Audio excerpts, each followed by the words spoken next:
Hey guys, these are my top 10 Halloween Goosebumps books. Number 10, The Halloween Game. A creepy, Easter egg type hunt with candy bags at a weird house. Ends up being weird because, monsters and dragons and stuff attack the kids who are trying to go to the house and just get their candy and, keep all the candy and stuff. Yeah, it's a pretty good book. And, it's part of the Haunted Library, which is a pretty rare collection of Goosebumps books. Number 9 is Trick or Trap. So these kids decide to go to a scary witch house, and it turns out that it's haunted by, some witches and stuff, and ghosts and stuff. And they try to bring bullies there, and arrange, a scary Halloween party. Ends up not going as planned.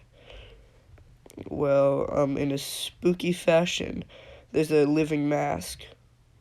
Number 8, Werewolf Skin. You might not think this one's a Halloween book, but it has lots of Halloween themes, like putting on a haunted costume like the haunted mask, and the climax of the book takes place on Halloween, and the stuff leading up to the climax is basically the days coming up to Halloween night. And at the end, they decide to go trick-or-treating in their aunt's werewolf costume. Number 7, One Night in the Pain House. So, these two kids, I think one of them's name is Trevor, the friend, and you're you, because this is a choose your own adventure, that you decide to stay in a famous horror movie house called Pain House, where there's living tongues, giant chihuahuas, and I think there's a living mask in a closet in one part. Number 6, Full Moon Fever. You go out on Halloween night. The main character goes out on Halloween night, mixed it up, and go to your least favorite teacher's house, and they end up giving you candy that turns you into a werewolf. Spooky. Great Halloween fun. And you have to go and, the character has to go and go around the world and find a cure for this full moon fever. Number 5, Weirdo Halloween. The longest Goosebumps book is a Halloween one, so that's pretty cool. And so basically the point is the main character gets an arrival from a weird alien who thinks they're their master, and if threatened, gets extremely violent. And also they go to Horrorland and are harassed by Jonathan Chiller on the scariest night of the year, Halloween night. So it's pretty spooky fun, and I really like the cover. Number 4, Still More Tales to Give You Goosebumps. 10 Halloween stories, I think 9. One of them, it's called Old Something, and it's not really a Halloween story. It's more of just, we didn't know where to put it, so we put it in here. So yeah, pretty good so far. Probably one of the better of the Goosebumps books.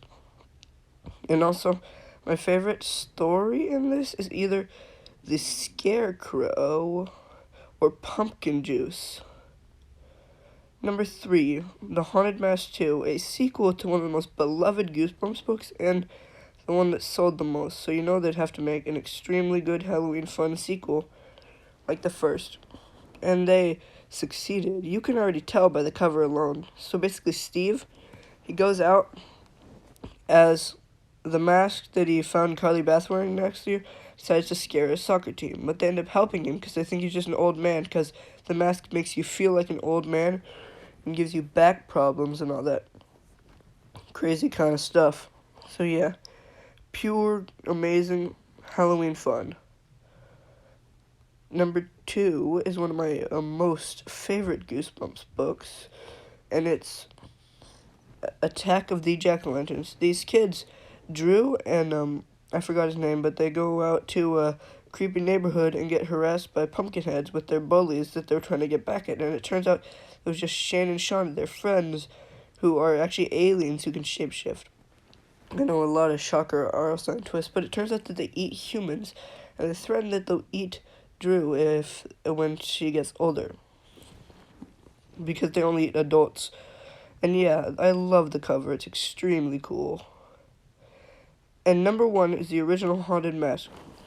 The best selling of the Goosebumps series and one of the most beloved besides Slappy and like Horrorland. It's also one of the most known. Carly Beth decides to get a creepy mask for sorry cough. Halloween and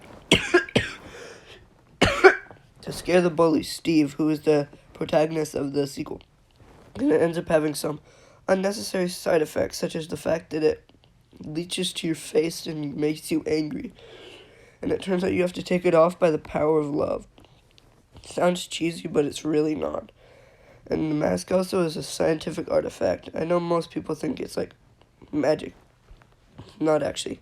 That's something that the episode made up, because they thought it would be better that way, but I personally like the book's version. So yeah, this is my list.